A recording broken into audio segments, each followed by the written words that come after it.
भाजपाचे देवेंद्र फडणवीस, ज्यांना चाणक्य नीती जास्त येते, त्यांनी भाषणामध्ये उघडपणे सांगितलं की भाजपाचा DNA हा ओबीसी आहे. बिलकुल. भाजप हा हिंदुत्ववादी विचारसरणीचा, RSS मनुवादी विचारसरणीचा पक्ष असताना भाजप ओबीसीचा DNA आहे. मग मुख्यमंत्री ब्राह्मणाचा कसा? मग ओबीसीचा मुख्यमंत्री करत धनंजय मुंडेंना मुख्यमंत्री करायचं किंवा छगन भुजबळांना करायचं.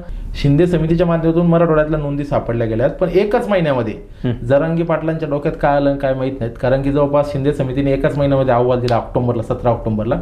तोपर्यंत 12,000 नोंदी त्यांनी सापडलेल्या होत्या. म्हणजे 7 सप्टेंबर ते 17 ऑक्टोबरमध्ये जवळपास 12 ते 13,000 नोंदी सापडल्यात.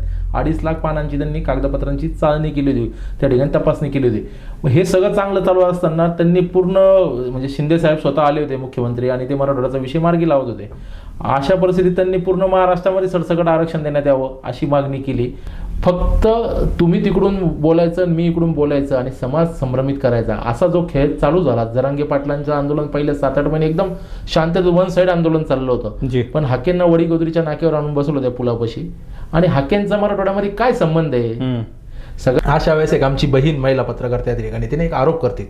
त्याच्या आदल्या रात्री समीर कुलकर्णी नावाचे तिचे जे मिस्टर आहेत, त्यांच्या घरी 12 वाजता देवेंद्र फडणवीस गणपतीच्या आरतीला जातात. आता हिंदू धर्मामध्ये 12 वाजता आरती करणं योग्य आहे की नाही ते मी नंतरचा तो धार्मिक विषय. पण देवेंद्र फडणवीस सगळ्या स्टुडिओमध्ये जातात, तिथं आरती करतात, तिथे इंटरव्ह्यू देतात आणि अचानक ट्रोलिंगच्या बातम्या चालू होतात. तर हे काय सांगतात मीडियावर, सोशल मीडियावर, की हैदराबाद गॅझेटनुसार हे प्रमाणपत्र मिळाले. माझी आपल्या चॅनलच्या माध्यमातून सगळ्यांना विनंती आहे, हैदराबाद गॅझेट जर का लागू झालं असतं तर ते फक्त मराठा समाजासाठी होणार नाही. तर हे काय सांगतात मीडियावर, सोशल मीडियावर, की हैदराबाद गॅझेटनुसार हे प्रमाणपत्र मिळाले. माझी आपल्या चॅनलच्या माध्यमातून सगळ्यांना विनंती आहे, हैदराबाद गॅझेट जर का लागू झालं असतं तर ते फक्त मराठा समाजासाठी होणार नाही. की शिंदे समितीला या कार्यकाळातले डॉक्युमेंट्स, जे मुंबई प्रांताचं जे ऑफिस आहे ते हैदराबाद स्टेट ज्यावेळेस विलीन झालं, त्याचे कागदपत्र सगळे मुंबई सेंट्रलला, मुंबई प्रांताच्या ऑफिसमध्ये आहेत. आजही तिथं लाखोने जे कागदपत्र आहेत ते गव्हर्नमेंट शिंदे समितीला हँडओव्हर करत नाही तपासणीसाठी. ॲक्च्युली शासनाला संभ्रम निर्माण करायचा आहे म्हणून हाकेसारखे लोक, पडळकर सारखे लोक किंवा वाघमारेसारखे लोक जरांगेवर बोलतात आणि जरांगे पाटील त्यांच्यावर बोलतात. आणि जरांगे पाटलांना हैदराबाद गॅझेट या गोंडस नावाखाली जी शासनाने आणि देवेंद्र फडणवीसनी फसवणूक केली, ही शुद्ध फसवणूक काय आहे की एवढा मोठा निर्णय तुम्ही देतायत आणि विखे पाटलांच्या हाताने तो देत असतील तर जर का तो खरंच शाश्वत असता तर देवेंद्र फडणवीस नाचत नाचत त्या आझाद मैदानावर आले असते, अजितदादा आले असते, एकनाथ शिंदे तर गावाकडे निघून गेलेत. मग बैचा बकरा विखे पाटलांना केलं गेलं का? शब्दांचा खेळ करून फक्त समाजाचा वेळ वाया घालायचा अशा पद्धतीची प्रक्रिया चालू आहेत. पण जर का यांना समाजाला आरक्षण द्यायचं असेल आत्ता मराठवाड्यापुरतं, तर ज्या पद्धतीने एकनाथ शिंदेंनी म्हणजे डॉक्टर शिवानंद भानुसे, किशोर चव्हाण आणि दाते पाटलांनी एक ड्राफ्ट तयार करून दिला होता त्यांना, त्या ड्राफ्टच्या अनुषंगाने जर का मराठा समाज हा मूळतः हैदराबाद स्टेट किंवा आता आत्ताचा आंध्रा असेल. कारण की तुम्ही बघा 2 सप्टेंबरच्या नंतर अचानक बंजारा समाजाचं आंदोलन चालू झालं की आम्हाला पण हैदराबाद गॅझेटनुसार आरक्षण द्या. म्हणजे नेमकं काय हैदराबाद गॅझेट आहे याचं डेफिनेशन शासनाच्या वतीनं माझं आपल्या चॅनलच्या माध्यमातून पुन्हा एकदा जरांगे पाटील समाजाचं नेतृत्व आहे त्यांना सांगणं आहे की कोणतीही गोष्ट करताना त्याच्यावर विचार विनिमय झाला पाहिजे, त्याच्यातले back point, loose point, positive point सगळे बघितले पाहिजेत. आणि जोपर्यंत तुमच्याकडे थिंक टँक नसेल, वैचारिक क्षमता असलेली लोक नसतील, अभ्यासक मंडळी नसेल, जसं आंदोलन करायला मंडळी आहेत पण त्या आंदोलनाला नेमकं कशा पद्धतीने आंदोलन केलं पाहिजे याची कमांड तुमच्या हातात आहे. तर जरांगे पाटलांच्या माध्यमातून महाराष्ट्रातल्या 30-32 जिल्ह्यांमध्ये बहुतांशी जर का वन डे जर का काही बँका उघडता आल्या, त्याच्या माध्यमातून तरुणांना रोजगार, सगळ्याच जाती धर्माच्या तरुणांना रोजगार देता आला तर त्याच्यावर काम करणं गरजेचं आहे. आज आरोग्याच्या बाबतीत अनेक समस्या आहेत. गावखेड्यांमध्ये आरोग्याच्या तपासणी होत नाहीत किंवा दवाखाने उपलब्ध नाहीत. तर एखादं चॅरिटेबल ट्रस्टचं हॉस्पिटल जरांगे पाटलांनी जर का 10-5 कंपन्यांना ज्यांचे 1000 कोटीचे ट्रान्झॅक्शन आहे, CSR फंड 500-600 कोटीचं. मराठी महाराष्ट्रामध्ये आपल्या सगळ्यांचं स्वागत आहे. राज्यामध्ये आपण पाहतोय अलीकडच्या काळामध्ये म्हणण्यापेक्षा मागच्या 2 वर्षांपासून मराठा समाजाचा आरक्षणाचा विषय जो आहे तो मार्गी लागलेलाच नाही आहे. जरी मराठा समाजाच्या आंदोलनाचे आज जे काही प्रमुख म्हणून सांगितले जातात ते मनोज जरांगे, त्यांचं असं म्हणणं आहे की 2 कोटी लोक मराठा आरक्षणामध्ये गेलेले आहेत. मात्र कालच्या 8 दिवसापूर्वी जर आपण काही बातम्या पाहिल्या आणि काही घडामोडी झाल्या जर आपण पाहिल्या तर मराठवाड्यामधून जवळजवळ 300 लोकांना कुणबी प्रमाणपत्र मिळालेले आहेत आणि 730 काहीतरी अर्ज त्याने दाखल केलेली होती. आणि ह्या सगळ्या गोष्टींमधून कुठेतरी तफावत निर्माण होते. शासनाचा आकडा वेगळा सांगितला जातो आहे, आंदोलनकर्त्याचा वेगळा सांगितलं जातो आहे, पुन्हा आंदोलनं उभा केली जाणार आहेत असं सांगितलं जात आहे. मध्येच काही पुतळ्यांवरून वाद निर्माण होत आहेत, मध्येच काही हत्येचे कट किंवा मग वेगवेगळ्या काही गोष्टी आहेत ते घडत आहेत असं दिसत आहेत. मनोज जरांगेंच्या हत्येचा कटसुद्धा आल्याचं आपल्याला पाहायला मिळालं. त्यामधून काय निष्पन्न झालं हे संपूर्ण महाराष्ट्राला माहीत आहे.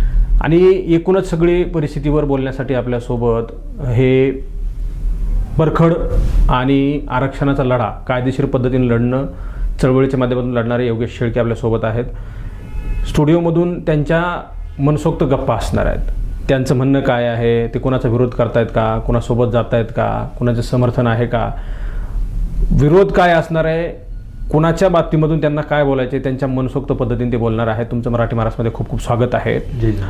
जय जिजाऊ. आणि आजची परिस्थिती काय आहे, मराठा समाजाची आरक्षणाची परिस्थिती काय आहे, प्रामुख्यानं सांगाल की 2 कोटी लोक आरक्षणात गेलेत का? सर्वप्रथम मी मराठी चॅनलच्या वतीनं सर्व प्रेक्षकांचं या ठिकाणी स्वागत करतो आणि आपले धन्यवाद व्यक्त करतो की आपण आम्हाला या ठिकाणी बोलवलं. जे शासनाच्या वतीनं किंवा मनोज जरांगे पाटलांच्या वतीनं सांगण्यात येतं की 2-3 कोटी मराठा समाज हा आरक्षणात गेलेला आहे. तर शासनाला मी परवाच कमिशनर जे आहेत मराठवाड्याचे त्यांना एक पत्र दिलेलं आहे की गेल्या 2 वर्षामध्ये किती लोकांना नोंदी मिळाल्यात आणि किती लोकांना प्रमाणपत्र मिळालेत.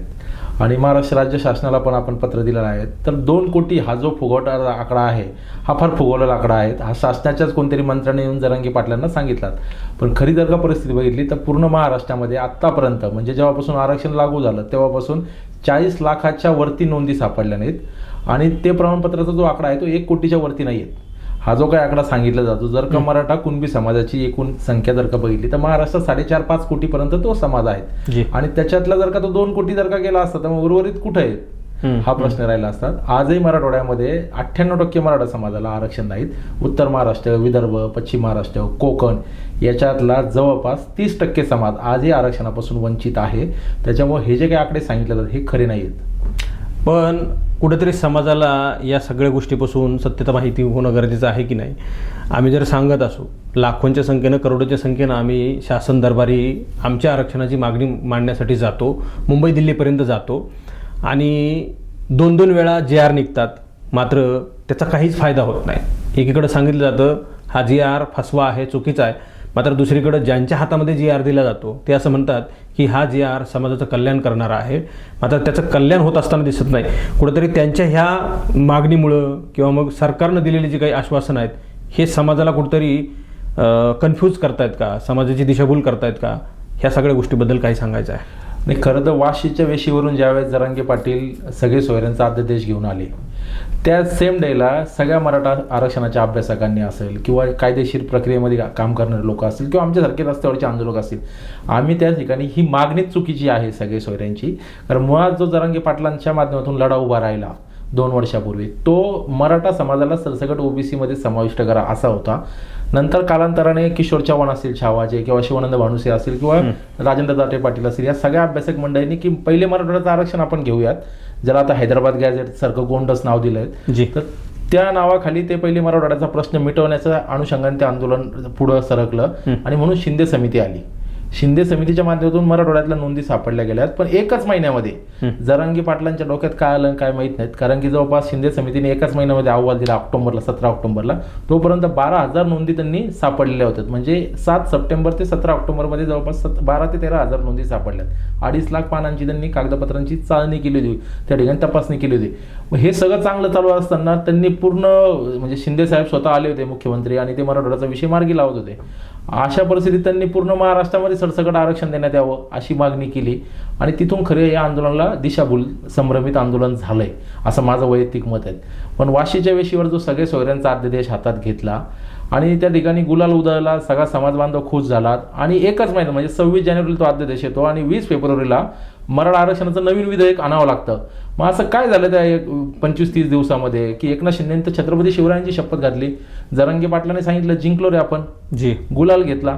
मग वाशीच्या वेशीवर तुमचा जो आत्मघातकी निर्णय ठरलेला आहे जो समाजाच्या आणि तुमच्या आंदोलनाला संभ्रमित करतो आणि एकनाथ शिंदेनी खाल्लेली शपथ पूर्ण करण्याकरता, कारण ते भावनिक मुख्यमंत्री आहेत, त्यांनी 20 फेब्रुवारीला एक नवीन विधेयक आणलं शिवरायांच्या जयंतीच्या दुसऱ्या दिवशी आणि 10% आरक्षण जे मागितलंच नव्हतं.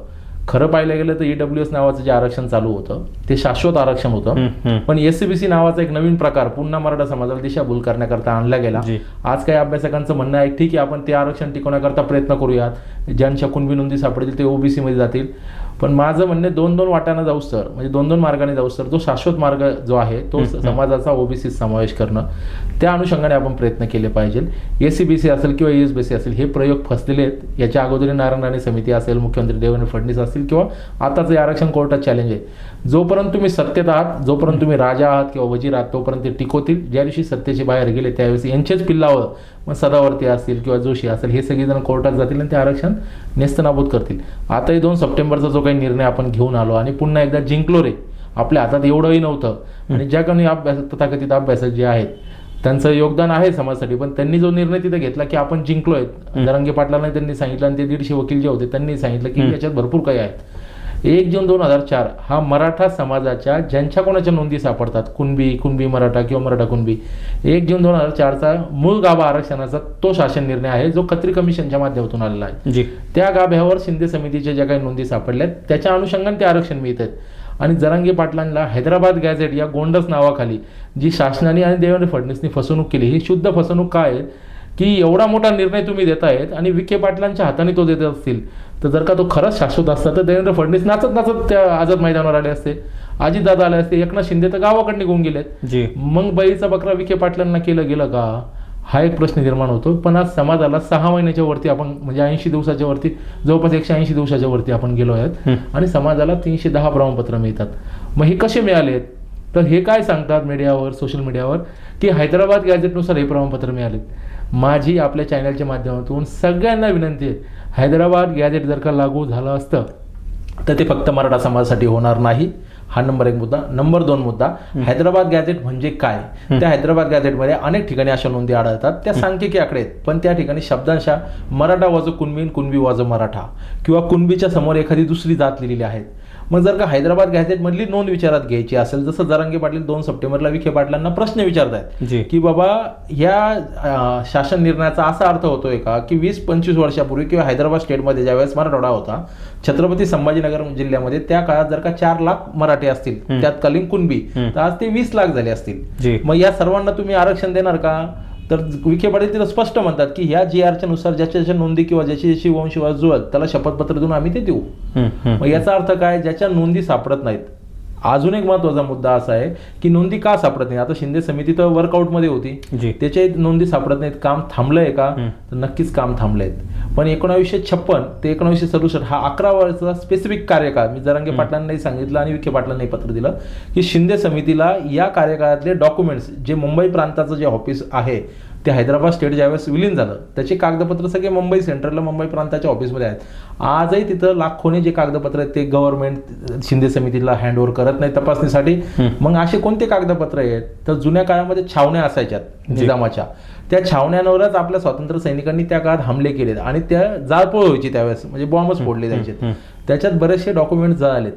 जिथं हमला झाला तिथं छावणीतले कागदपत्र निजामाला पुन्हा हैदराबादला जायचे आणि त्याचं पुनर्लिखाण व्हायचं. असे अनेक कागदपत्र आजही मुंबई प्रांताच्या कार्यालयामध्ये पडून आहेत, ते तपासायला देत नाहीत, त्याच्यामुळे नोंदी सापडत नाहीत. अजून जास्त संख्येने सापडल्या पाहिजेत. पण हैदराबाद गॅझेट जी काही कन्सेप्ट हे सांगतायत सोशल मीडियाच्या माध्यमातून किंवा कोणाचं प्रमाणपत्र मिळतं की हैदराबाद गॅझेटमुळे मिळत नाहीत. हैदराबाद गॅझेटमुळे जर का प्रमाणपत्र मिळालं असतं तर ज्याची नोंद नाही तो सुद्धा कुणबी संबोधला गेला असता. आजचा जो मराठा आहे, कारण हैदराबाद स्टेटच्या गॅझेटमध्ये सरळ सरळ लिहिले मराठा वाज कुणबी, कुणबी वाज मराठा. एका शब्दात लिहिलं काय आणि 4 शब्दात लिहिलं काय. एकदा ते जर का शासकीय पुरावा असेल तर तो ग्रह जर का धरला तर आजचा मराठा हा मूळचा कुणबी आहे हे सगळ्यांना समजतं.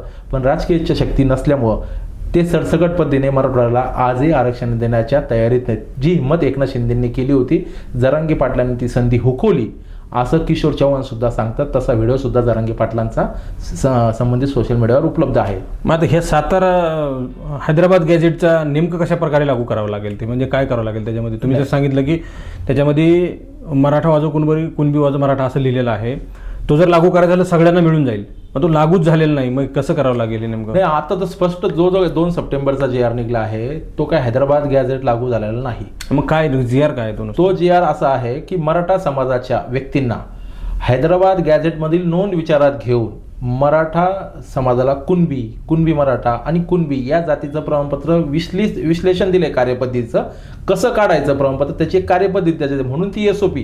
काल परवाचं जर का पापळकरांनी सांगितलं की एसओपीच आमची फायनली, मग जी पहिली एसओपी आली जे 310 प्रमाणपत्र ती कशी निघलेत? शब्दांचा खेळ करून फक्त समाजाचा वेळ वाया घालायचा अशा पद्धतीची प्रक्रिया चालू आहेत.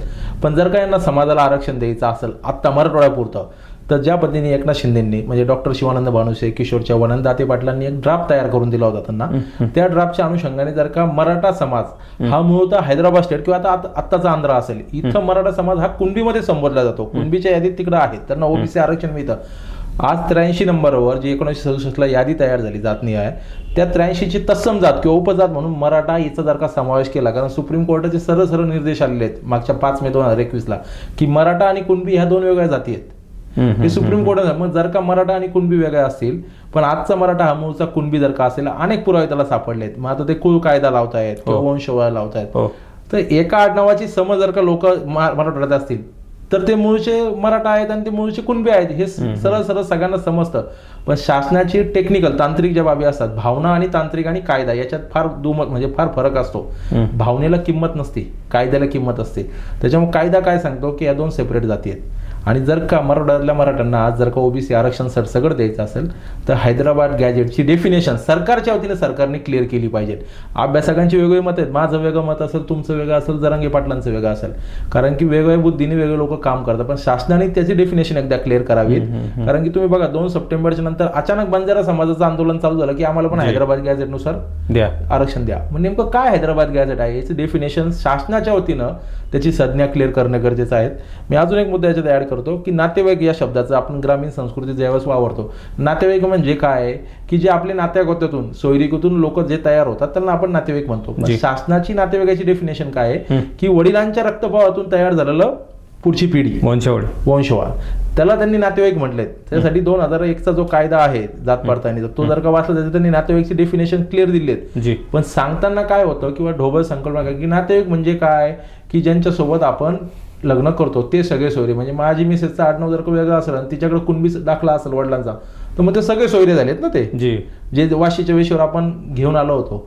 मग मुळात तिथं कन्फ्युजन होतं. त्याच्यामुळे प्रत्येक शब्दाची डेफिनेशन शासनाच्या वतीनं क्लिअर झाली पाहिजे आणि संभ्रम दूर केला पाहिजे. पण शासनाला, जसं तुम्ही सुरुवातीला म्हणले की गुंतागुंत, ऍक्च्युली शासनाला संभ्रम निर्माण करायचा आहे.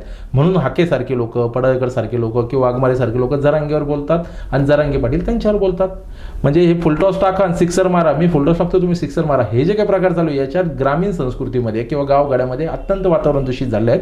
गोरगरीब लोकांना आजही पोटाची खळगी भरण्यापासून वेळ नाहीत, पण जे रिकामटेकडे लोक आहेत त्यांना याची संधी मिळते, वाव मिळतो आणि निवडणुकाचं वातावरण आहे, त्याच्यामुळे याला चव फुटलेला आहे. ते GR जर निघला, आता आपण सांगितलं 2 सप्टेंबरचा GR निघला होता, त्याच्यावर जे कोणी आंदोलन करतात मनोज जरांगे यांनी स्पष्ट असं म्हटलं की माझ्यासोबत शेकडो वकील होते, 150 वकील होते, त्यांना मी व्हेरीफाय करण्यासाठी वाचा हे वाचा सगळ्यांना दिले होते कॉपीज, त्याच्यावर कुणी आक्षेप नोंदवला नाही असं त्यांचं म्हणणं होतं.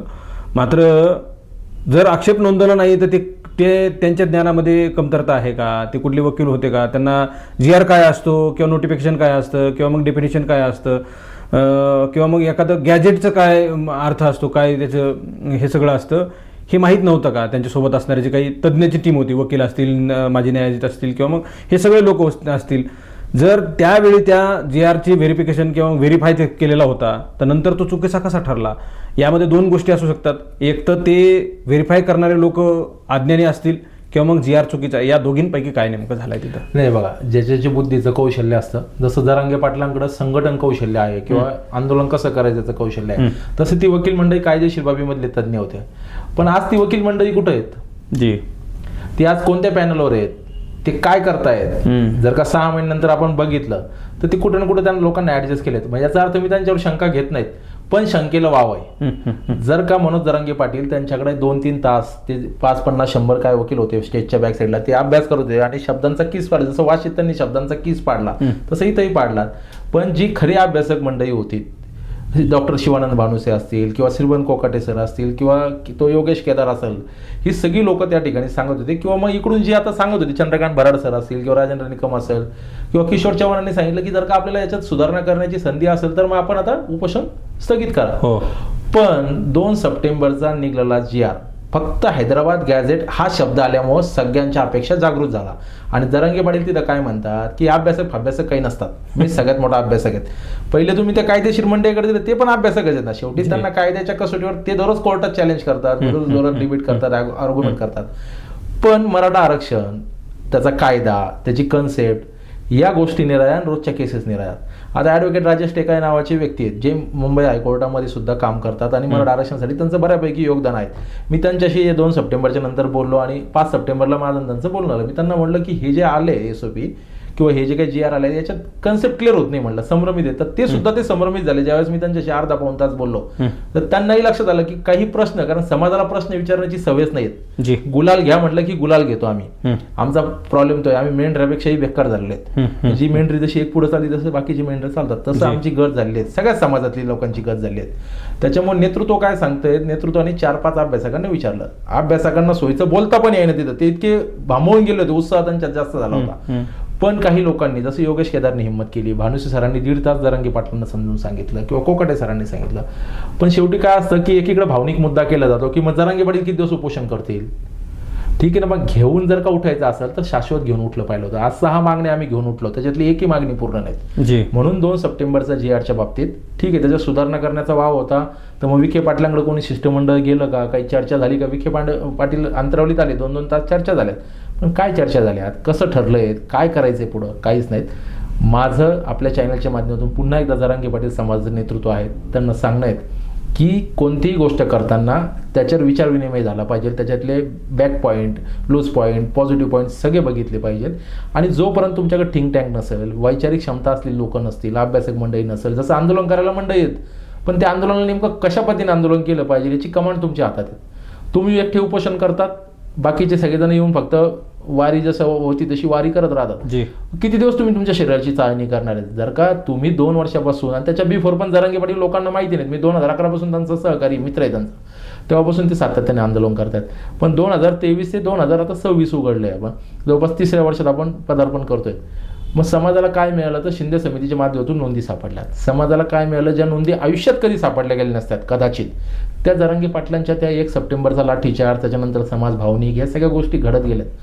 पण 2 सप्टेंबरला ज्या अभ्यासकांनी ते वाचला GR, त्यांच्या बुद्धी कौशल्याप्रमाणे किंवा जरांगे पाटलांविषयी भावनिक झाल्यामुळं त्यांनी त्या ठिकाणी काहीतरी आता आपण हातात घेऊयात आणि नंतर त्याच्यामध्ये दुरुस्ती करूयात. कारण विखे पाटील तिथे म्हटले की मी दुरुस्त करून देतो. मग एक शब्द काढला पात्र, त्या शब्दाने काय मोठी गोष्ट घडली, त्याच्यावर छगन भुजबळ, पडळकर, हाके पार अंगलट आलं त्यांच्या, कोर्टात जाऊ येऊ करू. काय झालं कोर्टात जाऊन? फक्त तुम्ही तिकडून बोलायचं, मी इकडून बोलायचं आणि समाज संभ्रमित करायचा, असा जो खेळ चालू झाला. जरांगे पाटलांचं आंदोलन पहिले 7-8 महिने एकदम शांततेत 1 साइड आंदोलन चाललं होतं. पण हाकेंना वडी गोदरीच्या नाक्यावर आणून बसवलं त्या पुलापाशी. आणि हाकेंचा मराठवाड्यामध्ये काय संबंध आहे? सगळ्यात मोठा मुद्दा काय, मराठा आरक्षणाचा मुद्दा होता. मग हाके पश्चिम महाराष्ट्रातून कुठून, सोलापूर, बार्शी, कोणत्या भागातून येतात. मग इकडं मराठा ओबीसीचा नेता नव्हता का? धनंजय मुंडे होते, नवनाथ वाघमारे काल परवा आता तयार झालेत. ही लोक, मग सगळ्यात मोठं काम जर का ते वाघमोडे साहेब कोण नागपूरचे आहेत, ते ओबीसी महासंघाच्या, तो माणूस येऊन सांगतो या GR मध्ये काही नाहीत. अरे त्यांनी अख्खं आयुष्य घातलं ना. मग तो माणूस एका स्टेटमध्ये तो पण छगन भुजबळांना राजकारण करायचं, मुंडेंना राजकारण करायचं. आणि आता मला असं वाटायला लागलं की जरांगे पाटलांच्या खांद्यांचा कोणी वापर करतंय की काय, असंही दिसून यायला लागलंय. त्याच्यामुळे आमच्यासारखे जे तरुण आहेत, जे समाजासाठी काही ना काहीतरी आम्ही फुल ना फुलाची पाकळी या आंदोलनात, जरांगे पाटलांच्या आंदोलनात सातत्याने आम्ही सोबत आहोत. जिथं चुकत असेल तिथं सांगितलं पाहिजे, ऐकणं त्यांचं काम आहे. पण 2 सप्टेंबरच्या GR मध्ये जी काही दिशाभूल शासनाच्या वतीने करण्यात आली, त्यात बळीचा बकरा विखे पाटील झालेत. जे काही आज अपमानित होणार आहे ते विखे पाटील होणार आहेत. आणि कोणीतरी एक मोठा नेता म्हटलं की विखे पाटील हे भावी मुख्यमंत्री आहेत, त्यांच्या आजच पत्ता त्यांनी कट करून टाकलाय. त्या GR नंतर काही सर्टिफिकेट मिळवण्यासाठी, म्हणजे कोणी प्रमाणपत्र मिळवण्यासाठी अर्ज दाखल झाले. 730 काहीतरी अर्ज दाखल झालेत. एकीकडे लाखोंच्या करोडोंच्या संख्येने आम्ही एकत्र यायचं, मुंबई दिल्लीपर्यंत जायचं. मात्र कुणबी प्रमाणपत्र मिळवण्यासाठी फक्त 730 अर्ज दाखल. मग ही काय उदासीनता आहे? म्हणजे का वाटतं लोकांना की आपण कुणबी प्रमाणपत्र नको आहे, आपल्याला फक्त रस्त्यावर यायचंय? काय उदासीनता? समाजाचा लढा आहे म्हणून समाज विश्वासावर आया बहिणींचं रक्त सांडल्यावर लाखोच्या संख्येला मग समाज पहिल्यांदाच एकत्र आला का? ते अगोदर होते, हा काळ नाही. मराठा क्रांती मोर्चाच्या वेळेस, त्याच्या अगोदर छत्रपती संभाजीराजांच्या वेळेस किंवा संभाजी ब्रिगेड, छावा, मराठा महासंघ, कैलासवासी अण्णासाहेब पाटील जे आहेत त्यांच्यापासून समाज सातत्याने आरक्षणाच्या मुद्द्यावर रस्त्यावर येतोय. पण ज्यावेळेस डोळ्याने आज सोशल मीडिया आलेला आहे, सोशल मीडियाच्या प्रत्येक आया बहिणींपर्यंत मोबाईल गेलेले आहेत, व्हिडिओ गेले आहेत की आमच्या आया बहिणींचं, मग त्या फक्त विशिष्ट समाजाच्या होत्यात का, तर फक्त मराठाच नव्हत्यात, इतरही समाजाच्या महिला तिथं होत्यात. शेवटी महिलांचं रक्त सांडले, लहान मुलांच्या पायात गोळ्या गेल्या, तो समाज भावनिक झाला आणि भावनेचा उद्रेक ज्यावेळेस शांततेत क्रांती केलेला समाज आहे त्याला इतर समाजाने मदत केली. अशीच तिथं क्रांती झाली आणि जरांगे पाटलांची 1.5 कोटीची सभा असेल किंवा लाखोंची आता मेळावे असतील, हे होत आहेत. रात्री 4-4 वाजता सभा झाली. समाज भावनिक आहे म्हणून मग समाजाला आरक्षण नकोय का? पण समाजात जर का अभ्यासपूर्ण माहिती गेली असती, व्यवस्थित ड्राफ्ट गेले असते, अर्ज कसे करायचे त्याच्यावर काही काम झालं असतं तर त्याचं आउटपुट दिसलं असतं. 2 सप्टेंबरचं जे आर काय आहेत, मी 2च शब्द सांगतो. ज्यांच्याकडे नोंद आहेत, म्हणजे उदाहरणार्थ माझं नाव शेळके आहे, मी धामुरीकर जरी गावाचं नाव लावतो तर शेळके नाव आहे. शेळके नावाची जर का माझ्या गावाअंतर्गत जर का माझी मूळ 1967 पूर्वीची नोंद असती तर 100% माझं गाव या परवाच्या 2 सप्टेंबर, हा काही नवीन जी आर नाही, फक्त शब्दांचा खेळ करत एक गाव समिती 3 लोकांची त्याच्यात ऍड केलेली आहेत, बाकी काही नवीन केलेलं नाहीत. आणि त्याच्यात थोडी सुस्पष्टता त्यांनी दिली आहे की तुमची वंशवाळ, तुमचं कुळ, तुमचं आडनाव, तुमचे गाव अंतर्गत भावकी, हे सगळे म्हणजे एकदम स्पष्ट दिलेत. याच्या अगोदरचे जे होते लोकांपर्यंत सोशल मीडियाच्या माध्यमातून जी आर जात नव्हते, आता सगळ्यांच्या हातात अँड्रॉइड मोबाईल आहे, त्याच्यामुळे वाचायला लागले लोक. तरी पण जे काही झालेत नंतर 2 सप्टेंबरच्या नंतर एसओपी ठरायला त्यांना 1 महिना लागला. बरं, एसओपी आल्यानंतर जर का तहसीलला गेलो होतो, तहसीलचे सेतूवाले लोक काय म्हणतात, पहिली नोंद दाखवा. बरं, नोंद नसती. बरं, भावकीला शपथपत्र मागितलं तर आजही लोक काही एवढे काही देत नाहीत, ब्रॉड माइंडेड झाले नाहीत की का द्यायची बाबा, उद्या जर का काही उडालं तर माझं काहीतरी लिहून घेतो का असं. तर तो एक संभ्रमितपणा आहे. त्याच्यामुळं मी आपल्या चॅनलच्या माध्यमातून हे सांगेल की जरी आज ते 710 प्रमाणपत्र असतील आणि जरी तो 2 सप्टेंबरचा कायदा काही कामाचा वाटत नसेल तरी पण त्याच्यातून एक दुसरी बाजू समजून घेतली पाहिजे. ज्यांच्या म्हणजे 1550 काहीतरी गावांमध्ये नोंदी सापडल्यात तर त्या गावात तरी आपण 100% वर्कआउट करू शकतो ना, कारण त्या गावाची नोंद सापडली आहे. आणि 2004चा कायदा काय सांगतो किंवा जात पडताळणीचा कायदा काय सांगतो की ज्याची नोंद असेल त्याच्या भावकीतलं म्हणजे ब्लड फ्लो, वडिलांच्या रक्तप्रवाहातली नातेवाईक लोक म्हणजे भावकी. नातेवाईक या शब्दाचा अर्थ लक्षात घेतलं की आपलं जे एखादं खोड असतं त्या खोडाला अनेक फांद्या असतात. कोणत्या तरी एखाद्या खेड्यागावात एखादा रामजी आप्पा, दगडूजी आप्पा पहिले सुरुवातीला असतो आणि मग त्याची वंशवाळ असते. ती जोडण्याकरता तुम्हाला महसुली पुरावे लागतात. शासनाला एक शपथपत्र आपण आता नवीन विखे पाटलांकडे मागणी करतोय की मराठवाड्यामध्ये सातत्याने मराठवाडा मुक्ती संग्रामाच्या अनुषंगाने छावणीवर हमले झाले तत्कालीन, आणि त्यावेळेस छावणीमध्येच कागदपत्र राहायचे त्या एरियाचे, तर ते महसुली पुरावे संपलेले आहेत. तर शासनाने एक नवीन कायदा, आता अधिवेशन चालू आहे, एक नवीन कायदा मराठवाड्याच्या अनुषंगाने काढला पाहिजे की हैदराबाद स्टेट ज्या विनाअट मराठवाड्यामध्ये म्हणजे महाराष्ट्रात सामील झालं, आजही मूळचा जो कुणबी आहे किंवा मूळचा जो मराठा आहे तो हैदराबाद किंवा आंध्र प्रदेशमध्ये आजही ओबीसी म्हणून संबोधले. त्यांची प्रमाणपत्र माझ्याकडे उपलब्ध आहेत, सोशल मीडियावर पण आहेत. मराठा म्हणून त्यांना ओबीसीचा दर्जा आहेत. मूळचे आम्ही कुणबी असो तर आमच्याकडे एक स्पेसिफिक कायदा फक्त मराठवाड्यापुरता, पश्चिम महाराष्ट्रातला, उत्तर महाराष्ट्रातला, कोकणातला कोणताही मराठा याला विरोध करणार नाहीत. ज्यांना 96 92 काय राहायचं असेल त्या मराठ्यांनी मराठा म्हणून राहावं, त्यांनी ईडब्ल्यूएस एसीबीसीचा फायदा.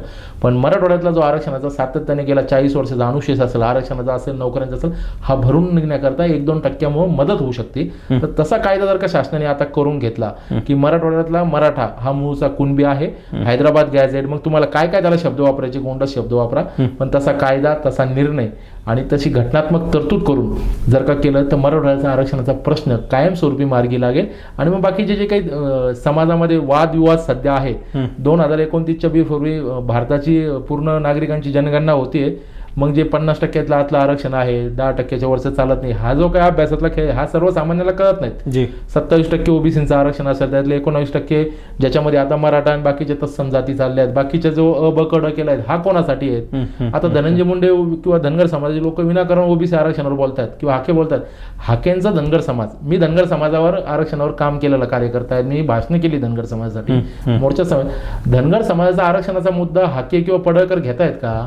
बिरोबाची शपथ खाल्णारे लोक आज सत्तेत जाऊन बसले, मंत्री झाले, आमदार झाले, विसरून गेलेत. काल परवा जानकर सुद्धा बोललेत की धनगर आरक्षण संपले, आता दीपक बोराडे नावाचं नवीन नेतृत्व उभं राहिलं.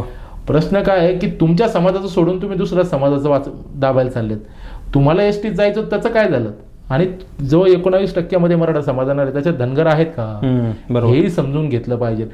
पण जाणीवपूर्वक भाजपाचे देवेंद्र फडणवीस, ज्यांना चाणक्य नीती जास्त येते, त्यांनी भाषणामध्ये उघडपणे सांगितलं की भाजपाचा डीएनए हा ओबीसी आहे. बिलकुल, भाजप हा हिंदुत्ववादी विचारसरणीचा, RSS मनुवादी विचारसरणीचा पक्ष असताना भाजप ओबीसीचा डीएनए आहे. मग मुख्यमंत्री ब्राह्मणाचा कसा?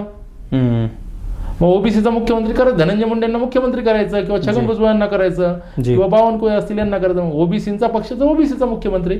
पण मराठा आणि ओबीसीचं वातावरण प्रत्येक निवडणुकीच्या पार्श्वभूमीवर एकदम संभ्रमित करून ठेवायचं. गावगाड्यामध्ये काल परवाच्या जिल्हा परिषद मी स्वतः बघितलं की पारापारावर लोक सगळे एकत्र बसत होते. आज गटागटाने बसायला लागलेत. कुंभार समाजाचे 4-5 जण एकीकडे बसतात, न्हाव्याचे एकीकडे बसतात, मराठीचे वेगळे बसतात. जो समाज गावगाड्यामध्ये एकत्र नांदतो, म्हणजे मराठ्याच्या घरात जर काही एखादा मेला तर धनगराच्या घरातून संध्याकाळी कडू घास येतो. ही संस्कृती आमची आहे. ती संस्कृती बिघडण्याचं काम या राजकीय पटलावर काम करणाऱ्या चाणक्याने घडून आणलेत. मग त्याच्याकरता पाडळकर, हाके किंवा आमच्यासारखे कार्यकर्ते वापरले जातात. मी मुद्दामून आमच्यासारखे का म्हणतो, कारण की आज स्वयंघोषित नेते खूप झालेत आणि समाज त्यांना डोक्यावर घ्यायला लागलाय. ह्या सगळ्या गोष्टी कुठेतरी थांबल्या पाहिजेत. म्हणजे हे सगळं राजकारणासाठी चाललेलं आहेच, मात्र जे कोणी समाजाचं नेतृत्व करत असतील, तुम्ही 2-3 नावं घेतली आता, हाके असतील, पडळकर असतील, हे तर राजकारणीच लोक आहेत. मात्र जे कोणी सामाजिक चळवळीतले लोक आहेत, तुम्ही सांगितल्याप्रमाणे त्याचं स्पष्ट असं उत्तर आहे की राजकारणी लोकांना कोणी सामाजिक चळवळीतला किंवा मग बहुजन चळवळीतला माणूस पुढे येऊ द्यायचा नाही, जो की लोकांचं भलं केलेल किंवा लोकांना चांगलं सांगेल. त्यांना फक्त कुठंतरी तीक्ष्ण, जसं एखादं शस्त्र असतं तसं वापरणारा माणूस कुठल्या तरी समूहाचा पाहिजे. मग कालच्या काळामधलं जे काय आमच्या चिखला गावामध्ये जे घडलं, ह्या सगळ्या गोष्टी कुठेतरी फेल्युअर असणाऱ्या ठरतात. आपल्याला पॉलिटिकली फेल्युअर असेल किंवा विविध गोष्टी असतील, त्याला छोट्या छोट्या गोष्टीला फार मोठ्या पद्धतीनं TRP मीडियाच्या माध्यमातून मोठं केलं जातं आणि कुठेतरी समाजामध्ये दुभंगण्याचं काम केलं जातं. ह्या सगळ्या गोष्टी कुठेतरी थांबण्यासाठी काही पर्याय योजना कोणाला कराव्या लागतील, सरकार तिकडं तसं दिसत नाही. तुमच्या बोलण्यात स्पष्ट वाटलं की राजकारणी लोक एकीकडे GR काढायचा आणि तो GR कसा फसवा हे सांगणारे लोक सुद्धा तिथंच असतात आणि ते सांगत असतात. मात्र कुठेतरी समाजाचं नेतृत्व करणाऱ्या लोकांना ह्या सगळ्या गोष्टी कळत असताना ते कुठेतरी समाजाला सांगत नाहीत. ह्या सगळ्या गोष्टी करण्यासाठी काय करावं लागणार आहे आणि प्रशासन करत नाही, मग लोकांना काय करावं लागणार आहे? ही खरी जबाबदारी प्रशासनाचीच होती, पण प्रशासनच विष कालवायला निघले आपल्या अन्नात. त्याच्यामुळं आता शेतकऱ्या पुत्रांनी, म्हणजे मी शेतकरी जात आम्ही सर्वस्व मानतो, कारण की आम्ही कुणबी आहोत. जो शेतीशी निगडीत काम करतो ते सर्व कुणबी आहेत जी. म्हणून तुकोबा महाराजांनी त्या काळात सांगितलं, असाध्य ते साध्य. कोणती गोष्ट शक्य अशक्य नाही, त्यासाठी तुम्हाला अभ्यासच करावा लागतो. अभ्यासांती काय दिसतं की विचाराची प्रेरणी झाली पाहिजे, तरुणांच्या हातात रोजगार गेला पाहिजे, तरुणांना योग्य दिशा मिळाली पाहिजे. कोणत्याही आई बापाला वाटत नाही की माझं पोरगं रिकामटेकडे राहावं. पण काय झालंय की राजकीय संधी साधण्याकरता तरुणांना वेगळ्या विषयामध्ये अडकलं जातं. म्हणजे आता मराठा ओबीसी वाद निर्माण केला आहे, किंवा मराठा दलित वाद काही काळापूर्वी मराठवाड्यामध्ये होऊन गेला, किंवा आता हिंदू आणि मुस्लिम वाद, कट्टरवाद, काल त्या टिपू सुलतानचं उदाहरण जर का चाललं असेल. अधिवेशनामध्ये मागचं अधिवेशन होऊन गेलं, त्यात मराठा आरक्षणावर एकही शब्द नाहीत, शेतकऱ्यांवर एकही शब्द बोलत नाहीत. आजही शेतकऱ्यांना नुकसान भरपाई मिळाली नाही. अधिवेशन सुरू होऊन 4 दिवस झाले, एकही मुद्दा नाही. चाललंय काय नेमकं? म्हणून सामाजिक संघटनेची आणि जे राजकीय पक्षामध्ये बहुजन विचारसरणीचे लोक आहेत यांची प्रामुख्याने जबाबदारी आहे की तळागाळामध्ये जाऊन तरुणांना उद्योगधंद्याला, तरुणांच्या हाताला रोजगार मिळेल. छत्रपती शिवरायांनी 350-400 वर्ष रयते स्फोटास लावणे आहेत. म्हणजे काय करायचे, 6 महिने लोक शेती करायचे आणि 6 महिने स्वारीवर जायचे.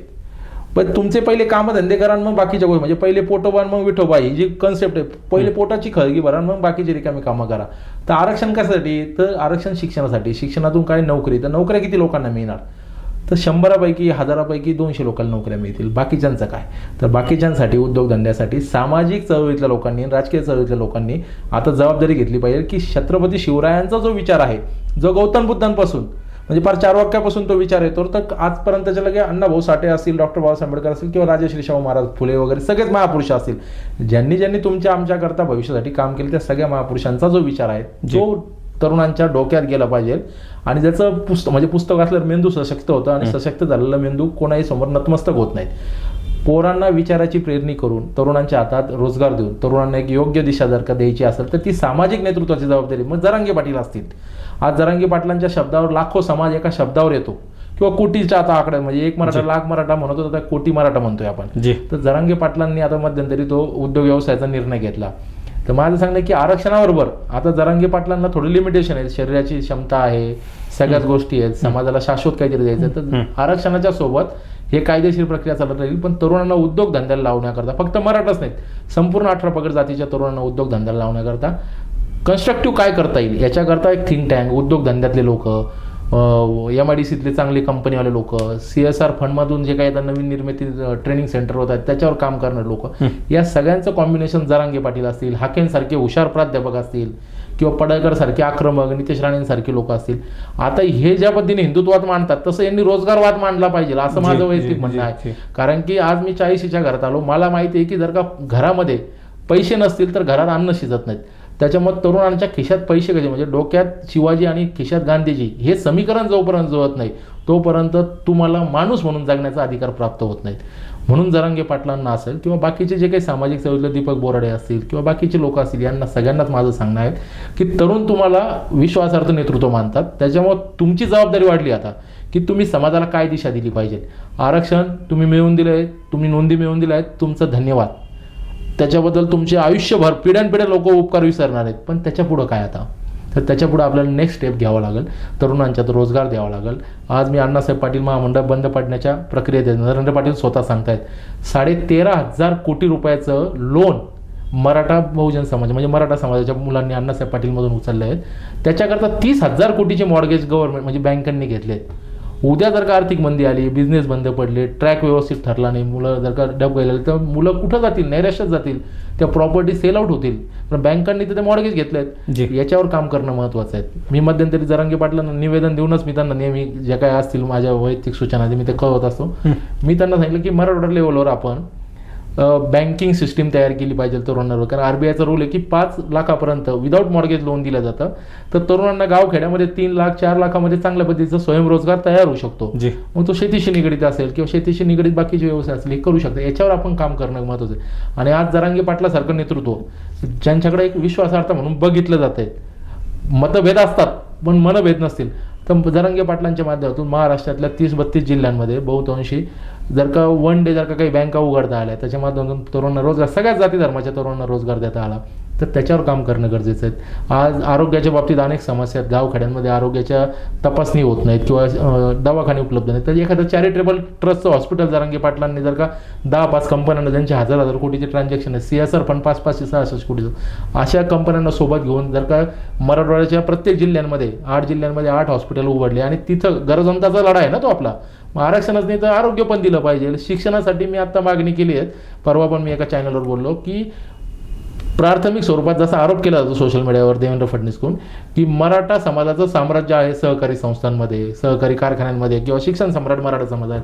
तर माझी मूळ जरांगे पाटलांना पण विनंती की सर्वप्रथम मराठा समाजावर आपला अधिकार आहे.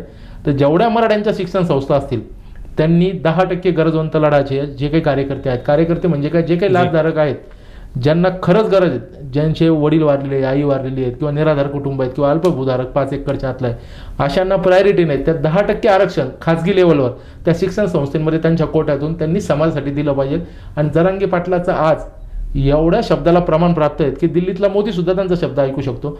तर जरांगे पाटलांनी जर का तसं एक खाजगी 10% आरक्षण आपल्याच मराठ्यांच्या शिक्षण संस्थेमध्ये जर का मराठा समाजाच्या गोरगरीब लोकांसाठी जर का करून दिलं तर तो एक चांगला बेनिफिट होईल. कारण की आता काल परवा जर का ऍडमिशनची प्रोसेस चालू आहे तर डोनेशन मागतायत. त्यांच्या खाजगी कोट्यातून 10% जर का मुलांसाठी त्यांनी करून दिलं तर शासन पण त्याला विरोध करणार नाहीत. तर तशी एक तरतूद जर का केली तर तो एक चांगल्या पद्धतीचा भाग होऊ शकतो. अशा अनेक गोष्टी ज्या आहेत की जे सामाजिक नेतृत्व करू शकतं. आणि शेवटी काय बरं का, माणसाला माणूस म्हणून बघण्याकरता विचाराची जी शिदोरी आहे ती देणं गरजेचं आहे. आणि विषमतावादी विचार फार लवकर पेरता येतात. म्हणजे काल परवा तर टिपू सुलतानचं प्रकरण अधिवेशनात गाजतंय. टिपू सुलताननी 75,000 लोक मारले, बेबानो आकडे सांगतायत. देवेंद्र फडणवीस सारखा मुख्यमंत्री सांगतोय आणि ते डायरेक्ट सांगतात की मुख्यमंत्री असताना बाकीच्या मंत्र्याची काही किंमत नाही. मग एवढ्या मोठ्या महाराष्ट्राचा, ज्याला फार मोठा सांस्कृतिक, धार्मिक, ऐतिहासिक वारसा असलेला जर का महाराष्ट्राचा मुख्यमंत्री असे बेबानो वाक्य वापरतो. टिपू सुलताननी बहुजनांच्या स्त्रियांना स्तन झाकण्याची परवानगी नव्हती, ती स्तन झाकण्याची परवानगी टिपू सुलतानानं दिली. टिपू सुलतानचे चांगले वाईट गुण काय असतील तो नंतरचा विषय, पण जे चांगलं ते घेतलं पाहिजे. म्हणजे छत्रपती शिवराय ज्यावेळेस स्वर्गवासी झाले त्यावेळेस सांगितलं जातं की औरंगजेबाने सुद्धा अल्लाकडे प्रार्थना केली, अल्लाह तेरे दरबार में एक मेरा अच्छा बंदा आ रहा है, एक चांगला माणूस येतोय तर त्याला तू स्वागत कर. हे विचार असले पाहिजे आपले. म्हणजे औरंगाबादचे विचार घ्यायचे का तर नका घेऊ, पण जे चांगलं आहे ते घेतलं पाहिजे आणि जे वाईट आहे ते सोडून दिलं पाहिजे. म्हणजे चांगल्या व्यक्तीतलं असो किंवा वाईट व्यक्तीतलं असो तर ते घेतलं पाहिजे. पण महाराष्ट्रामध्ये जाणीवपूर्वक RSSला 100 वर्ष झालेत. काल सावरकरांची पुण्यतिथी का काय होतं, या अनुषंगाने जाणीवपूर्वक विषमतावादी विचार बहुजनांच्या पोरांच्या डोक्यामध्ये पेरायचे आहेत आणि त्यांची पोरं इंग्लंडला, लंडनला शिक्षणासाठी पाठवायचे आहेत. मग हे काय चालले नेमकं. म्हणून तरुणांनी, 18 पगड जातीच्या तरुणांनी छत्रपती शिवरायांचा, फुले शाहू आंबेडकरांचा विचार त्यांची विचारधारणा आपल्या जीवनात आचरणात आणली पाहिजे. आरक्षण समजून घेतलं पाहिजे, आरक्षणातले फायदे तोटे समजून घेतले पाहिजे. त्याच्याबरोबर महात्मा फुले इंग्रजाच्या काळामध्ये ब्रिटिशकालीन गव्हर्नमेंटमध्ये मोठे गुत्तेदार होते, कॉन्ट्रॅक्टदार होते. त्यांनी पण स्वयंरोजगार निर्माण केला ना, हजारो लोकांना, शेकडो लोकांना त्यांनी रोजगार दिला. तर आपण रोजगार देणारे बनलो पाहिजे. मग शेतकरी तर शेतमजूर आज गावगाड्यामध्ये अशी गोष्ट आहे सर, की जर का मराठा समाजाचा एखादा व्यक्ती असेल तर तिथं या आंदोलनाच्या दरम्यान जे कट्टरवादी लोक झालेत ते मग त्यांच्याकडे कामाला जात नाहीत. म्हणजे आंतरवलीमध्ये जो विषय घडला, डॉक्टर रमेश तारकांचा उल्लेख होतो, तर त्याच्या मूळ गाभ्यापर्यंत जर का गेलो ना आपण, तर ते लक्षात येतं की जातीवाद कसा तयार होतोय आणि तरुणांना दिशा नेते, विचार भिन्न लोक झालेली आहेत. त्याच्यामुळे विचाराची शिदोरी पेरण्याचं काम सामाजिक संघटनेचं आहेत, सामाजिक नेतृत्वाचं आहेत. मग स्वतः जरांगे पाटील आता शिवजयंतीच्या निमित्ताने गावोगावी जात आहेत. काल हिंगोलीमध्ये होते, तर तिथं त्यांनी सामाजिक समतोल, जसं काल त्यांनी दारूचा मुद्दा सांगितला, कोणी दारू पिऊ नका, हा चांगला गोष्ट आहे.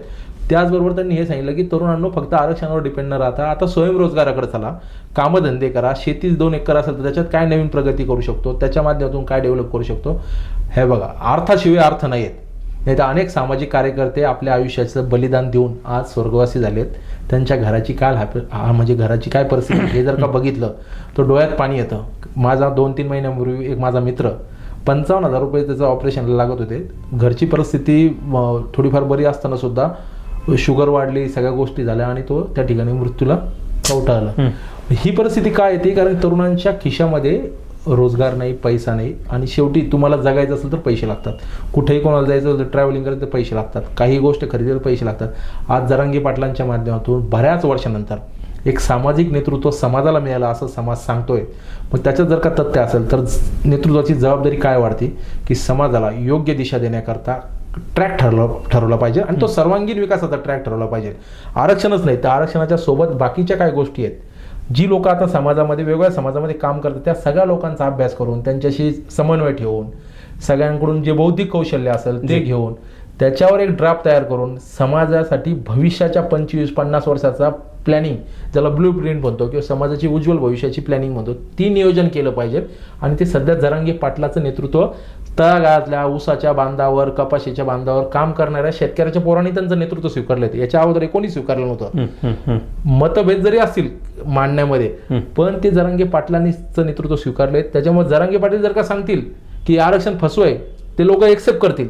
आमच्यासारखे किती बोललेत तर ते हळूहळू टप्प्याटप्प्यात त्यांना अनुभव आल्यावर ते एक्सेप्ट करतात. पण जरांगे पाटलांनी आता शाश्वत पद्धतीने समाजाला योग्य दिशा देऊन 18 पगड जातीची मोठ जशी मराठा क्रांती मोर्चात बांधलेली होती तशीच जरांगे पाटलांच्या आंदोलनात काही लोक ग्रुपने येऊन भेटतात की आमचा जरांगे पाटलांना पाठिंबा आहे. धनगर समाजाचे, दलित समाजाचे, दीपक केदार नावाचा तो व्यक्तिमत्व सोबत आहेत.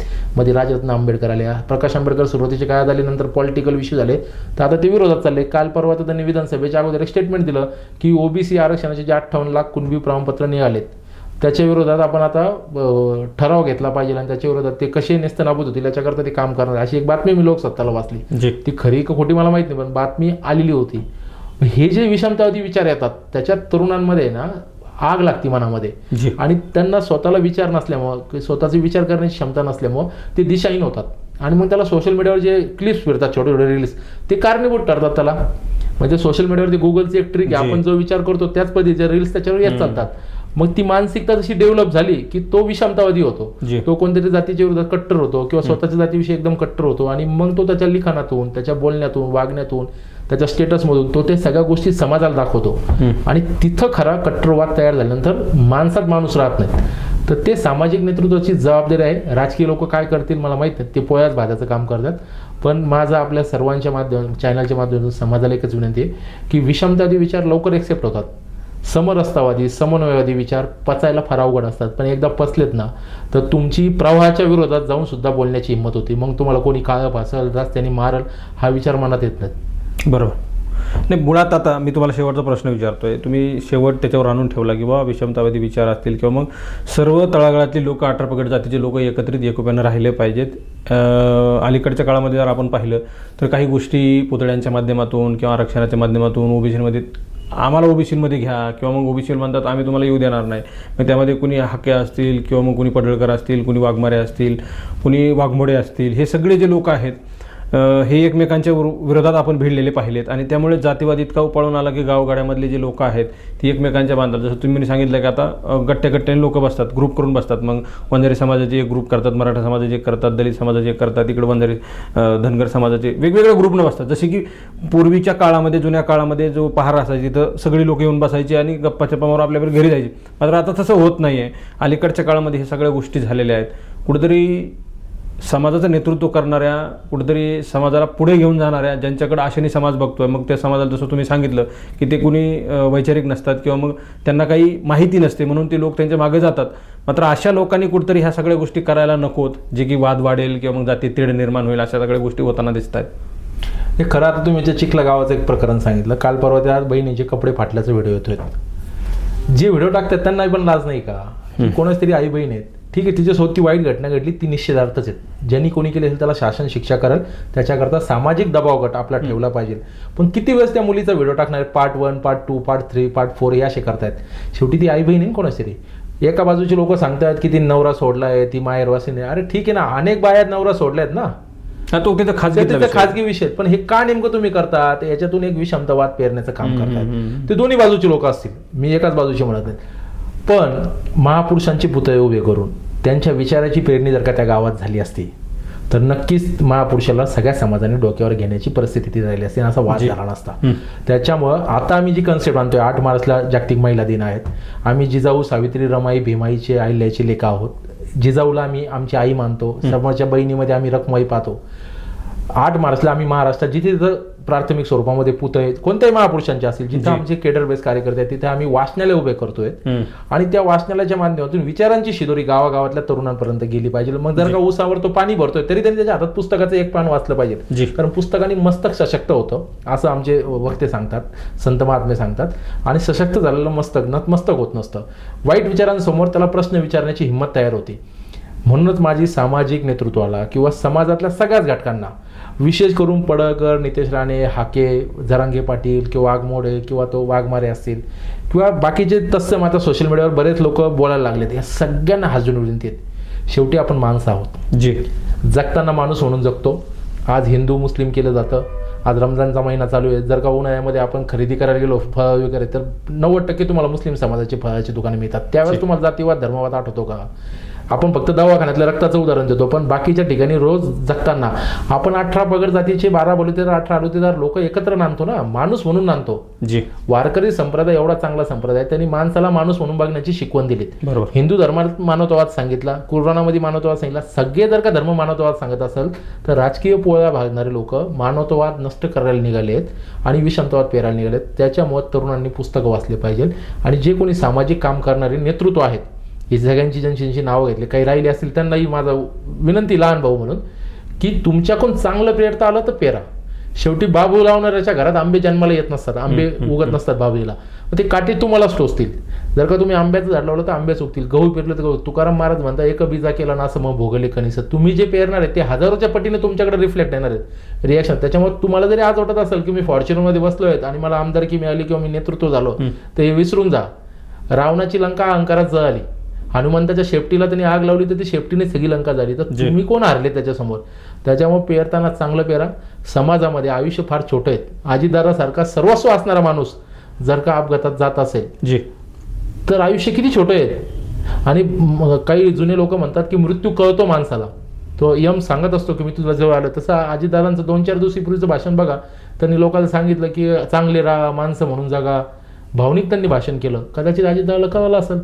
तसं मग माझं सगळं सामाजिक, तुम्हाला समाजाने एवढं डोक्यावर घेतलेत, सगळ्याच समाजाचे नेतृत्व, मग जरांगे पाटील, हाके, पडळकर, काल परवाचा तो पवन करवर असेल, वाघमोडे असेल, वाघमारे असेल, दीपक बोराडे यांना असेल, सगळे दीपक केदार असेल, सगळे आमच्या सहित सगळे. कारण आम्ही पण गल्ली बोळातले कार्यकर्ते नेते आहोत ना, आम्हालाही मानणार वगैरे. तर ती भावना तुम्ही लक्षात ठेवून समाजाची दिशा बोलवणार नाही. रात्री झोपताना देवाने तुम्हाला म्हटलं नाही पाहिजे हरामखोर तू काहीतरी चुकीचं करतोय, तर ते तुमच्या मनाला तुम्ही घाबरा. जगात तुम्हाला कोण आरोप प्रत्यारोप करतात, आमच्यावर आरोप प्रत्यारोप होतात, पण तुमचं आत्मचरित्र, तुमचा आत्मसन्मान, तुमचा आत्मा तुम्हाला वाईट ज्या दिवशी म्हणाल आणि तुम्ही वाईट वागलेलं असेल तर तो म्हणाल ना, कारण तुम्ही सगळ्याशी खोटं बोलू शकता, स्वतःशी खोटं बोलू शकत नाही.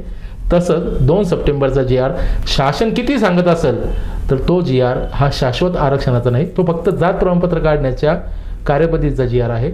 ती जशी दिशाभूल शासन करतायत, जरांगे पाटील, विखे पाटील, देवेंद्र फडणवीस आणि एकनाथ शिंदे या चौघांना माझं सांगणं आहे की हैदराबाद गॅझेट लागू झालं हे शासनाने येऊन देवेंद्र फडणवीसांनी डिक्लेअर करावं की मराठवाड्यामध्ये आम्ही हैदराबाद गॅझेट लागू केलं आणि हैदराबाद गॅझेटची व्याख्या काय हे त्यांनी डेफिनेशन क्लिअर करावं. Notification. नाही त्यांनी त्यांच्या नोटिफिकेशन तर काढावंच, पण त्यांच्या तोंडातून त्यांनी सांगावं. कारण की मी प्रशिक्षित कार्यकर्ता आहे सर. मला एखादी गोष्ट का होती याच्या पाठीमागचं मी ॲनालिसिस करतो. वाशीच्या वेशीवर जरांगे पाटलांना अडवण्यात एकनाथ शिंदे सक्सेस ठरले. अडवण्यात म्हणजे काय, तिथं आंदोलन स्थगित करण्यात सक्सेस ठरले. एकनाथ शिंदेसारखा भावनिक मुख्यमंत्री जरांगेंना तिथं थांबू शकतो. देवेंद्र फडणवीस सारखा चाणक्य नीतीवाला माणूस देवेंद्र फडणवीस जरांगेंना एकदम सायलेंटली कुठलीही अडवणूक नाही, कुठले काही नाही, आझाद मैदानापर्यंत येऊ देतो. फक्त कोर्टाची एक 5,000 लोकसंख्येचं प्रमाण त्यांनी दिलं. आझाद मैदानावर बसून बसून किती लोक बसतात? 5,000 मैदानाचं आहे. हा, किती लोक बसतात? मग तुम्ही सांगता काय नेमकं? पण देवेंद्र फडणवीसांना काय साध्य करायचं होतं, हा माझा व्ह्यू आहे, मी काय कोणावर आरोप करत नाहीत. BMCच्या निवडणुका जवळ आल्या होत्या. मुंबईमध्ये मराठी विरुद्ध हिंदी भाषिक असा जो वाद आहे, त्यांना भगव्याची भीती दाखवायची, मराठी माणसाची भीती दाखवायची. आणि मुंबईतल्या मराठी माणसांचं सध्या सगळं त्यांनी फार फाडून टाकलं एकनाथ शिंदेंना तोडल्यामुळं. तर महाराष्ट्रातला ग्रामीण भागातला मराठी समाज भगवं घेऊन ज्यावेळेस मुंबईत येतो त्यावेळेस तुमच्या उद्योगधंद्याला त्रास होऊ शकतो. हे करण्याचं षड्यंत्र देवेंद्र फडणवीसांनी या आंदोलनाच्या माध्यमातून साध्य करून घेतलं आहे. जरी ते आम्हाला वाटत असेल की आम्ही आझाद मैदानावर गेलो आणि आम्ही काहीतरी घेऊन आलो, पण देवेंद्र फडणवीसांनी त्याच्या पाठीमागची काय खेळी केली तर हिंदी भाषिक मतदारांना घाबरवण्यात आलं. मराठ्यांना त्यांची जागा दाखवण्याकरता म्हणजे BMCचे शौचालय, BMCचे पाण्याचे टँकर, BMCचे नळ, त्यानंतर दुकानं, हॉटेल व्यवसाय हे सगळे बंद केलेत. म्हणजे एका याच्यामध्ये मराठ्यांना टार्गेट करणं, दुसरीकडे OBCंना जवळ करणं आणि तिसरं BMCच्या हिंदी भाषिक लोकांना मतदारांना जवळ करणं, ही त्रिशंकू खेळी देवेंद्र फडणवीसांनी खेळली. आणि जोपर्यंत आंदोलन एकदम म्हणजे हातात होतं जरांगे पाटलांच्या, तोपर्यंत वादविवाद होत नाही, चिघळल्यावर सुद्धा आंदोलन चिघळत नाहीत. अशा वेळेस एक आमची बहीण महिला पत्रकार त्या ठिकाणी तिने एक आरोप करते. त्याच्या आदल्या रात्री समीर कुलकर्णी नावाचे तिचे जे मिस्टर आहेत त्यांच्या घरी 12 वाजता देवेंद्र फडणवीस गणपतीच्या आरतीला जातात. आता हिंदू धर्मामध्ये 12 वाजता आरती करणं योग्य आहे की नाही ते मी नंतरचा तो धार्मिक विषय. पण देवेंद्र फडणवीस सगळ्या स्टुडिओमध्ये जातात, तिथं आरती करतात, तिथे इंटरव्ह्यू देतात आणि अचानक ट्रोलिंगच्या बातम्या चालू होतात.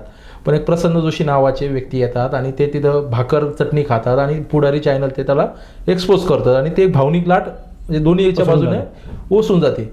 पण देवेंद्र फडणवीसांनी मराठा समाजाला जर का मराठवाड्यातलं आरक्षण दिलं असेल, हैदराबाद गॅझेटला, किती मोठा निर्णय जी. म्हणजे आज 1 कोटीच्या जवळपास मराठवाड्यामध्ये मराठा समाज असेल आणि त्यांना जर का तुम्ही शाश्वत आरक्षण देतात, त्याचा निर्णय देतात, तर तुम्ही विखे पाटलांच्या हाताने देणार का? बरं, जरांगेंचं तुमचं वैर होतं शाब्दिक, पण जरांगे पाटलांनी तुम्हाला साहेब म्हटलेत ना. तुम्ही बघा ना, जरांगे पाटील पहिले एकरी बोलायचे, आता साहेब बोलतात. आंदोलनाच्या दिवशी पण म्हटले की साहेब तुम्ही या स्वतः, आमची तुम्हाला विनंती आहे. विखे पाटील साहेबांना पण त्यांनी विनंती केली की तुम्ही देवेंद्र फडणवीस साहेब, एकनाथ शिंदे साहेब आणि अजितदादाला घेऊन या. तिघं आले नाहीत. अजितदादाचं सहकार क्षेत्रात म्हणजे प्रशासनात त्यांना शब्द खडा माहीत राहतो. एकनाथ शिंदेना पहिलेच कळालं काय होणार आहे, त्याच्यामध्ये गावाकडे निघून गेलेत. आणि अमित शहा त्या ठिकाणी येतात. काय गोड बंगाल शिस्त हे समजून घेतलं पाहिजे. ही बिफोर जी 2 सप्टेंबरच्या 1 दिवस अगोदरच्या घटना मी सांगतोय. आणि देवेंद्र फडणवीस रात्रीतून म्हणजे पहाटेच्या विमानाने नागपूरला निघून जातात आणि काय सांगतात सेम डेला 4 वाजताची पत्रकार परिषदेमध्ये देवेंद्र फडणवीस की OBCच्या आरक्षणाला आम्ही धक्का लावला नाही. मराठा समाजाच्या ज्यांच्या कोणाच्या कुणबी नोंदी सापडतील त्यांनाच आम्ही जात प्रमाणपत्र वितरित करणार. मग नवीन काय केलं तुम्ही? जर का 1 जून 2004चा मराठा आरक्षणाच्या अनुषंगाने मराठा कुणबी मराठ्याचा जो काही GR निघालाय तोच आरक्षणाचा मूळ गाव आहे आमचा. मी काल परवा पण एक चॅनल की तो GR समजून घ्या आणि त्या GRला लागून मग हे SOP वगैरे आता जे प्रकार चाललेत मराठवाड्याकरता तुम्ही काय दिलेत ते तर ऑल महाराष्ट्रासाठी. फक्त हैदराबाद गॅझेट नावाचं गोंडस नाव तुम्ही आणलं, त्याच्यात डेफिनेशन जोपर्यंत क्लिअर करत नाही तोपर्यंत संभ्रम देऊन होणार नाहीत. आणि जसं सुरुवातीला तुम्ही म्हणले की अर्जांची संख्या का कमी आहेत, संभ्रमित आहेत समाज. तहसील प्रशासनाला आदेश नाहीत. काही जिथं हुशार अधिकारी आहेत ते स्वतःच्या डेअरिंगवरती अर्ज देत आहेत, नोंद पाहणे, कागदपत्री पाहणे, आणि कोणीतरी आंदोलक काहीतरी सांगतो की गाव समितीकडे अर्ज द्या. मुळात ती कन्सेप्टच लोकांना समजली पाहिजे. याच्याकरता आम्ही येणाऱ्या काळामध्ये एक 7-8 दिवसामध्ये जरांगे पाटलांनी तरी जूनचा टायमिंग दिला त्यांना. अधिवेशनाच्या काळामध्ये एकही मराठा आमदार बोलत नाहीत. जे जरांगे पाटलाला हार घालायला जातात रात्री बेरात्री लोक, जे आमदार लोक म्हणजे विजयसिंह पंडित असतील, धस असतील, क्षीरसागर असतील किंवा मग इकडचे कोणी जे बाकीचे विलास भुमरे असतील, ही लोक जातात ना आणि जरांगे पाटलाला हार घालतात, जरांगे पाटलासोबत फोटो काढतात आणि समाजाला सांगतात की मी समाजाचा आहे बाबा, मी जरांगे पाटलांकडे जाऊन. या लोकांनी मराठा आरक्षणाच्या 2 सप्टेंबरच्या निघलेल्या GRच्या अनुषंगाने तिथं अधिवेशनात प्रश्न उपस्थित केले पाहिजे, शासनाला सोय करून सोडलं पाहिजे.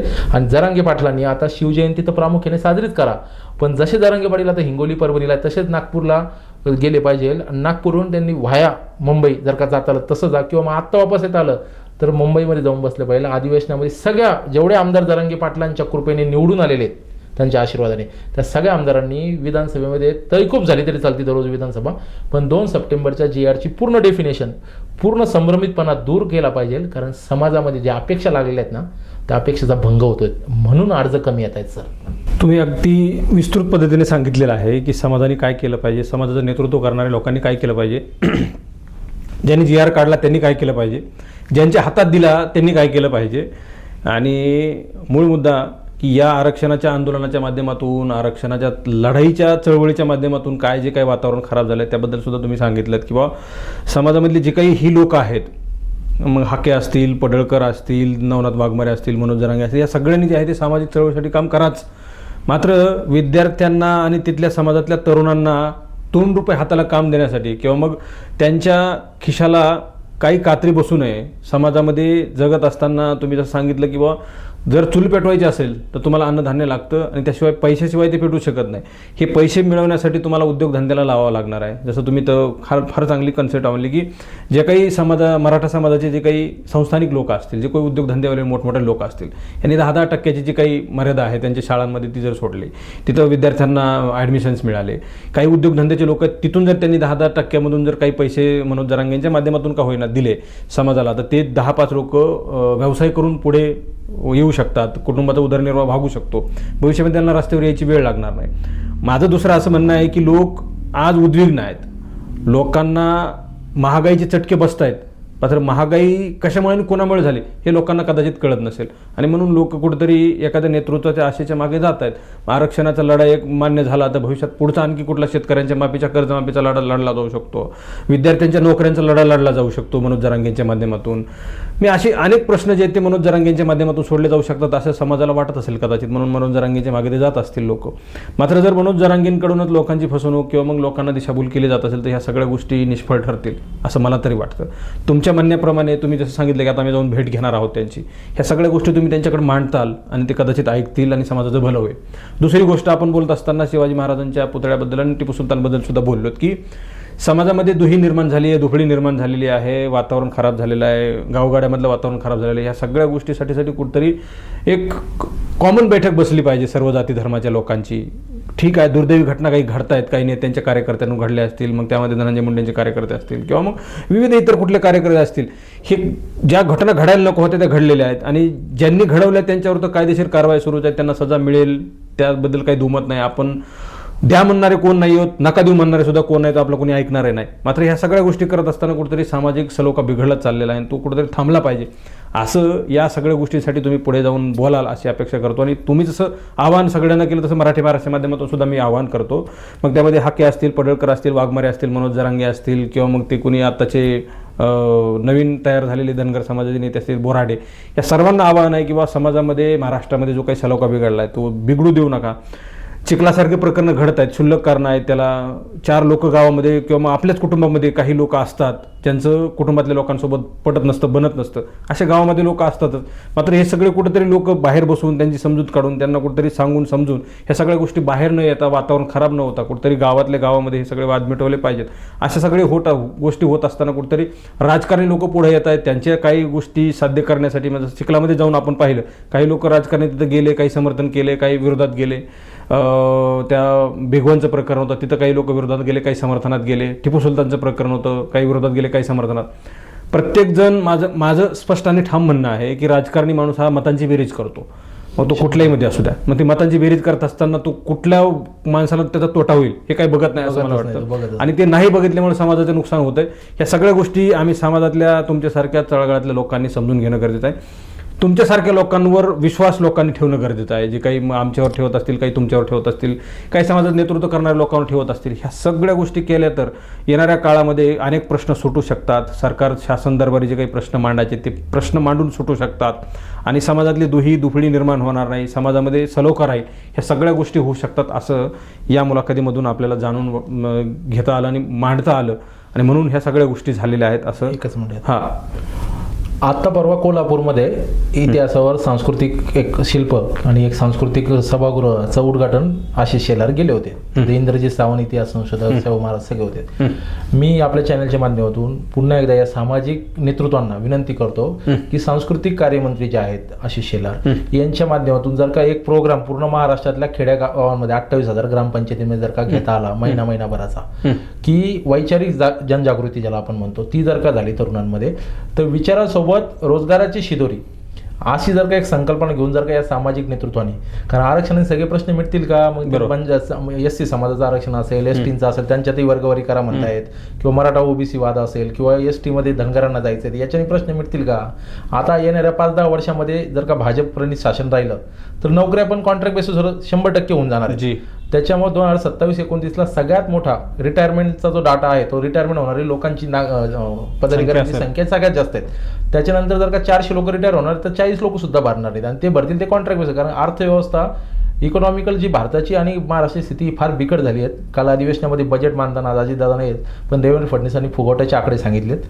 हे समजून घेतलं पाहिजे. आज आपल्या हातात गुगल अँड्रॉइडचा मोबाईल आहे. पोरांना फक्त तो नंग्या कपड्या घातलेल्या बाया किंवा पिक्चरचे रील्स किंवा मग जरांगे पाटील, हाके साहेब, पडळकर साहेब किंवा बाकीचे जे काही सोशल मीडियावर काम करणारे नेते मंडळी असतील यांच्या रील्स फक्त स्क्रोल करण्यासाठी ते सोशल मीडिया नाहीत.